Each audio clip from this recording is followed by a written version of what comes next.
Ryan Lizza, who was tossed out of the media over sexual assault allegations, though I guess they weren't true or something, because he's back in the media now, back in the White House briefing room.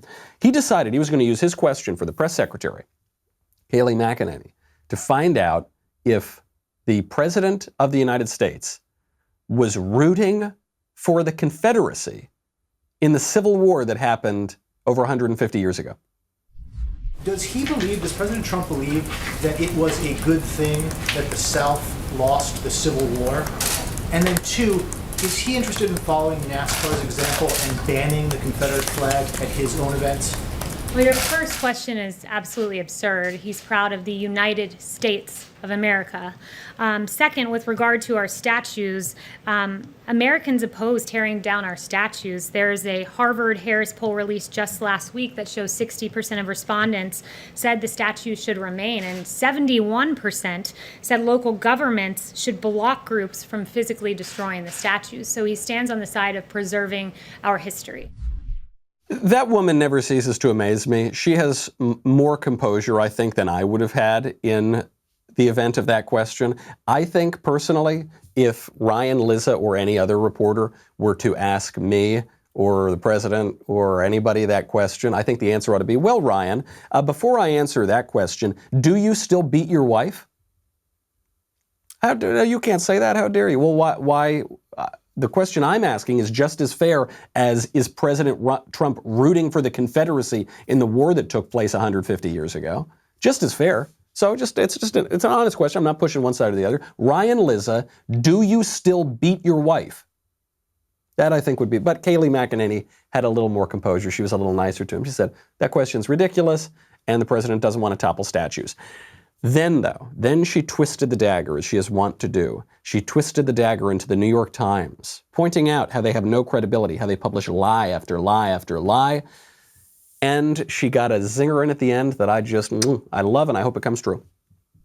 The president is briefed on verified intelligence, and again, I would just point you back to the absolutely irresponsible decision of the New York Times to falsely report that he was briefed on something that he in fact was not briefed on.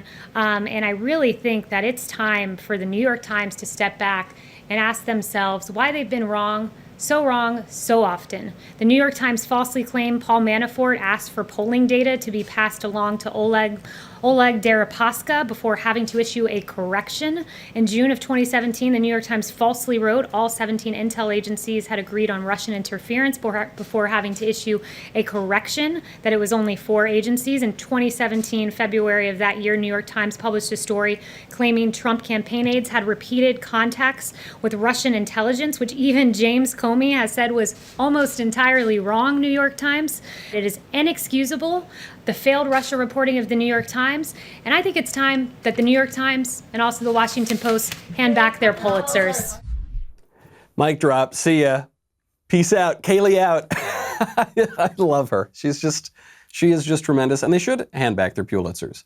The New York Times just won a Pulitzer for the 1619 Project, the central thesis of which is demonstrably false and has been proven false by many academic historians, including supporters of the 1619 Project, and the New York Times just completely ignored that because it cut against their narrative. So they should hand back their Pulitzers, and we should not grant them any credibility whatsoever on American history or the virus or anything else.